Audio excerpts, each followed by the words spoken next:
Bakit nagpalit ng liderato sa Senado? May I be allowed to humbly move to declare all seats vacant, Mr. President?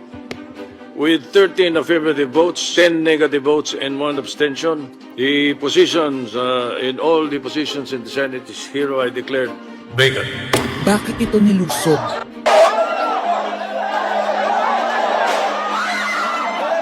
Bakit patuloy ang pananakot? Talagang garabalan, obvious na obvious, iniisa-isa ang majority. Bakit may panggigipit? Pinakakasuhan ng Ombudsman si Senator Rodante Marcoleta ng plunder at indirect bribery. Bakit may pambabaluktot ng kwento? Nililito nila ang publiko. Ang kainan ay naganap alas 4 ng hapon. Ang barilan alas 7. Nagmamalaking lang may nangangamusta. Si Camille Villar ang unang nag-update. Saka sila nagsi-reply. Last convo, 4 p.m. Next chat, 10 p.m. Bakit may demolition job? Bakit may pait? Bakit hindi matanggap? Napakaraming bakit. At narito ang mga sagot. Pero bago ang katotohanan, wasakin muna natin ang kasinungalingan. I, Alan Peter Schram Cayetano, having been elected to the position of Senate President, Hindi nagpalit ng liderato para sa impeachment. Hindi totoo ang pinapakalat ng mga nabulaga. Ito this time, medyo nagkabulagan. Ang impeachment ay labanan ng numero. Hindi ang mga Duterte aligned ang dapat mangamba, kundi ang mga sa umpisa pa lang ay may hatol na.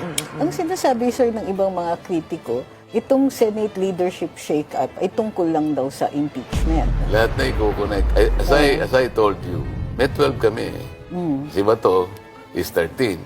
So kahit nawala naman siya, ang pinag-uusapan dito is whether or not you will be able to get 16 votes. Hindi siya ang pagmumulan ng 16 votes. Wala siya doon eh.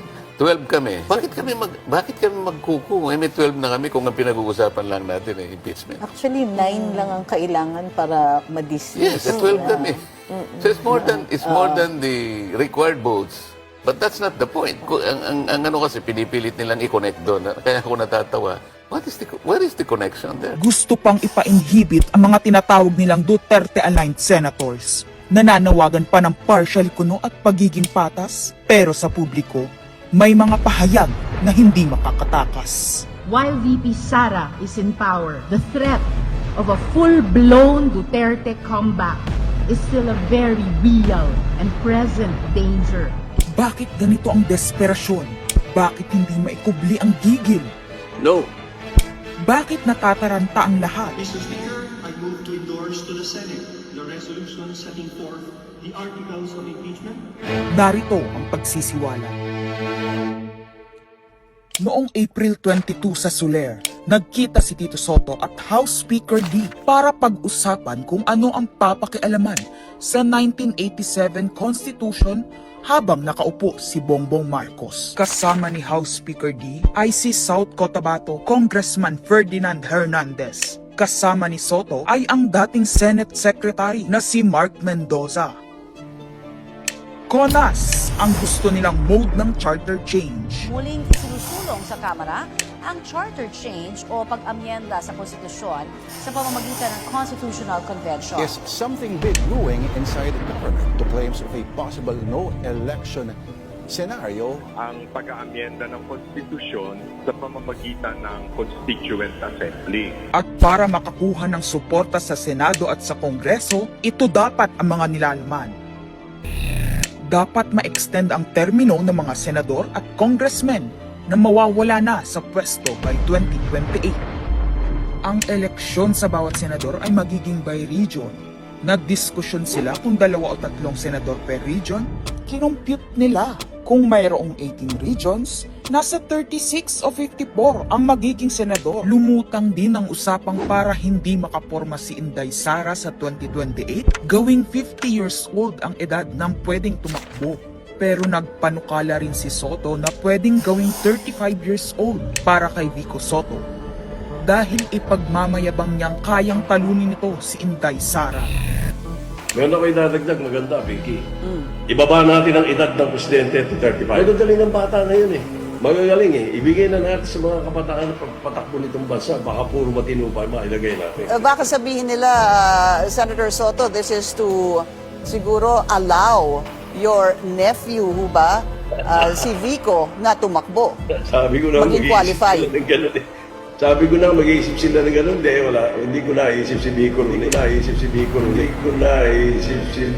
Rooney. Ang impormasyong ito ay mula mismo sa kasama sa meeting. Kasama din nila ay isang congressman, isang gobernador, isang retired military officer, isang dating may mataas na katungkulan, at 5 mula sa private at business sector. Kaya ba binaliwala ang panawagan ng taong bayan?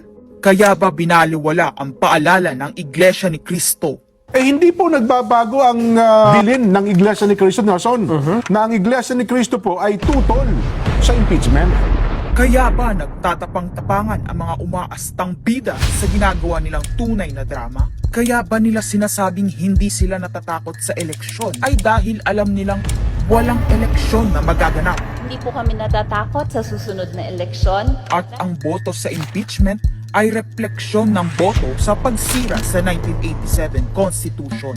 Pabor ang karamihan sa mga pagbabago sa saligang batas, lalo na sa usaping ekonomiya.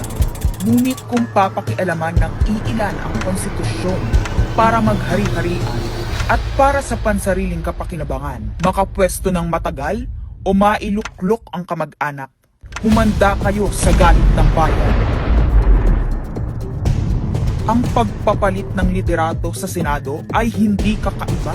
Ito ay nakabase sa prioridad at gusto ng mga senador. Bumabahana ng ebidensya laban kina Bongbong Marcos, Liza Marcos, Sandro Marcos at Martin Romualdez. Kailangan ng may bayag sa Blue Ribbon Committee. Ipinangako na sa mga korap na mambabatas ang perang malilikom sa 2027. 2028 national budget. Dapat pigilan. 2028, alam natin that's the election budget, and it was assured to the congressman this will also be the CONAS budget. Nagiging isa ng malaking sindikato ang pamahalaan. Sinusuportahan ito ng mga dating kalaban, mga tinulungang manalo noong nakaraang eleksyon, mga may galit sa nagdaang administrasyon. Lahat sila kasama ng pinakamalaking troll farms at ilang bahagi ng mainstream media ay pinagagana ng 2 bagay. Pera galing sa korupsyon, galit sa mga Duterte. Mahalaga ang liderato ng Senado para sa mga korap at nakasandal sa mga buwaya ng kapangyarihan. Ngunit mas mahalaga ito sa mga naninindigan na ang Senado ay bantayog ng konstitusyon na hindi dapat tinatakot, sinusuhulan at iniipit upang maging tau-tauhan. Maaaring hati ngayon ang Senado. Maaaring kanya-kanyang bersyon ng kwento. Wala nang pakialam kung ano ang totoo. Isa itong indikasyon na gumagana ang demokrasya. Kailangan lang maalala ng bawat senador na kahit sila ay may kapangyarihan, hindi dapat nila malimutan magpakatao. Sa kabila ng lahat ng problema, pinakamababang halaga ng piso sa kasaysayan, mataas na bilihin at gasolina, kawalan ng trabaho, halos wala nang makain, nagpapakamatay na mga magsasaka.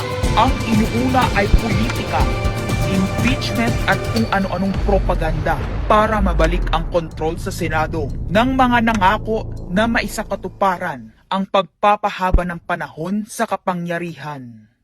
Kung magde-deny yung mga nandoon sa meeting na yon at pabubulaanan yung aking sinabi, then sasabihin ko kung sino ang nagsiwalat sa amin. Kasi magugulantang ang buong bansa pag siniwalat ko kung sino yung nagsabi sa amin.